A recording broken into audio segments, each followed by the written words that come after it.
สวัสดีค่ะ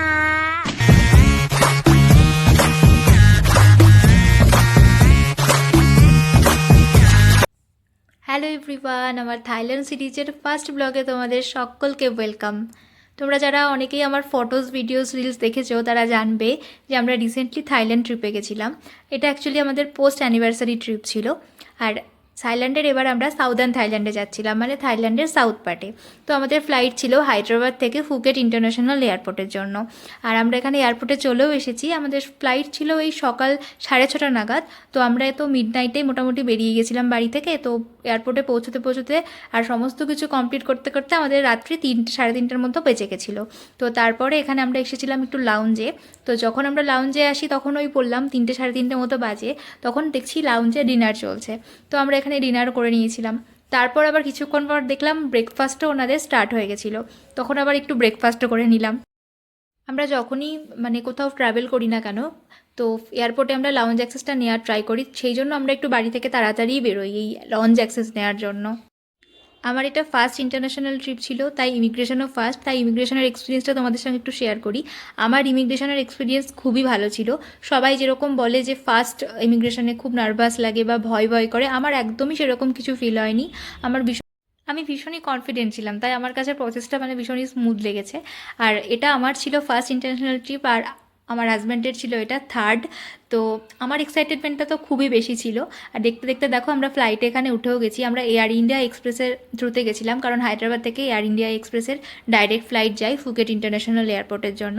তো দেখো এখানে আমরা টেক অফ করে গেছি, আর এই সময়টাই সানরাইজ হচ্ছিল। তো শীতের সকাল, তার উপর সানরাইজ, তার সাথে ট্রিপের এক্সাইটমেন্ট, মানে সব মিলিয়ে একটা মিক্স ফিলিং যেটা ছিল সেটা এক কথায় অনবদ্য, সেটা ভাষায় প্রকাশ করা যাবে না, এতটাই ভালো ছিল এক্সপিরিয়েন্স।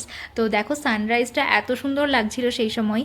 আর এখানে আমি একটু অ্যাস্থেটিক ফটো নিচ্ছিলাম আর কি, জানলার ধারে, যেটা আর কি ফ্লাইটে চাপলে নিতেই হয়, ম্যান্ডেটরি।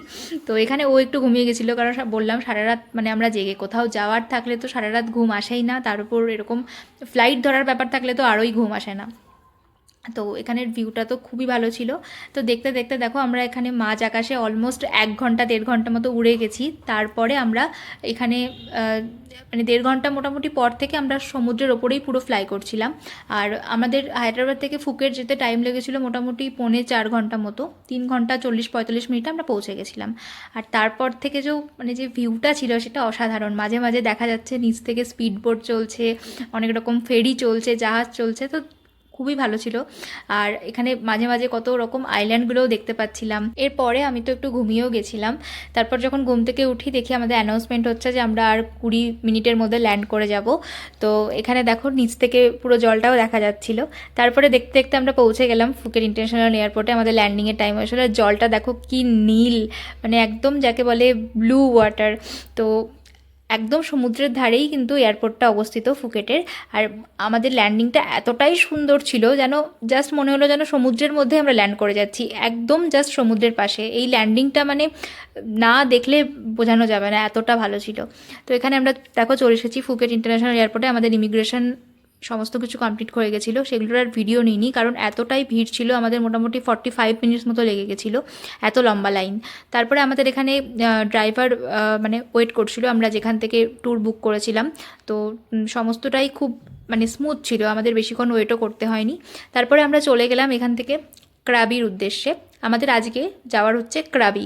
আমরা ফুকেট থেকে যাচ্ছি ডাইরেক্ট ক্রাবি। ক্রাবিতে আমাদের স্টে রয়েছে 2-3 দিন। তারপরে ওখান থেকে আমাদের আবার থার্ড ডে আমরা আবার ফুকেটে যাব ফ্রম ক্রাবি।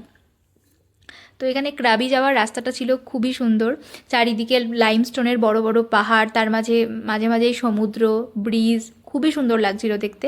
এক এক সময় মনে হচ্ছিল যেন আমরা ইন্ডিয়াতে আছি, আবার এক এক সময় রাস্তাঘাট বা এই চারিদিকে লাইমস্টোনগুলো দেখে মনে হচ্ছিল যে না, সত্যিই আমরা অন্য একটা দেশে বা অন্য একটা জায়গায় রয়েছি, আমাদের ইন্ডিয়াতে নয়। ক্রাবির ফেমাস বিচ হচ্ছে আওনাং বিচ। আর আমাদের হোটেলটাও কিন্তু নেওয়া ছিল ওই আওনাং বিচের কাছেই, ওয়াকিং ডিস্টেন্সে। তো মোটামুটি যারা কারাবি আসতে চাও তারা সবাই চেষ্টা করবে যে আওনাং বিচের কাছাকাছি হোটেল নিতে, তাহলে খুব সুবিধা হয় বিচে আসতে যেতে। তো এখানে আমরা দেখো দেখতে দেখতে প্রায় পৌঁছেও গেছি হোটেলে। আর আমরা যে হোটেলটা নিয়েছিলাম সেটার নাম হচ্ছে IBS স্টাইল আওনাং। এটা হচ্ছে একটা 4 স্টার হোটেল। আমাদের ইন্ডিয়াতেও IBS-এর প্রচুর প্রচুর প্রচুর হোটেল আছে। তো এই যে দেখো এটা হচ্ছে আমাদের হোটেল, আর এটা হচ্ছে আমাদের রুমটা ভীষণই সুন্দর ছিল, ভীষণই কোজি, খুব সুন্দর ছিল। আর সবথেকে যেটা বেস্ট পার্ট ছিল এখানকার ব্যালকনি থেকে যে ভিউটা পাহাড়ের, খুব সুন্দর ছিল ভিউটা। তোমরা কখনো এখানে এলে অবশ্যই প্রপার্টিটা বুক করতে পারো। আমার তো প্রপার্টিটার সার্ভিস বলো আর লোকেশানটা সব থেকে ভালো লেগেছে। এখানে মানে বেরিয়েই সমস্ত কিছু, তোমাকে আর দূরে কোথাও যেতে হবে না, A to Z তুমি এখানে সমস্ত কিছু পেয়ে যাবে। তো আমার তো ভীষণ ভালো লেগেছে, আমি এটা অবশ্যই তোমাদের রেকমেন্ড করব। আর তো চলো আজকের মতো এইটুকুই, নেক্সট আবার সেকেন্ড পার্টে তোমাদের সঙ্গে দেখা হচ্ছে। আর আজকের ভিডিওটা তোমাদের কেমন লাগলো আমাকে অবশ্যই কিন্তু কমেন্ট করে জানিও, তাহলে আমি সেকেন্ড পার্টটা আরও ভালো করে তোমাদের সামনে রিপ্রেজেন্ট করতে পারবো। তো চলো আজকের মতো এইটুকুই, সবাই ভালো থেকো, বাই।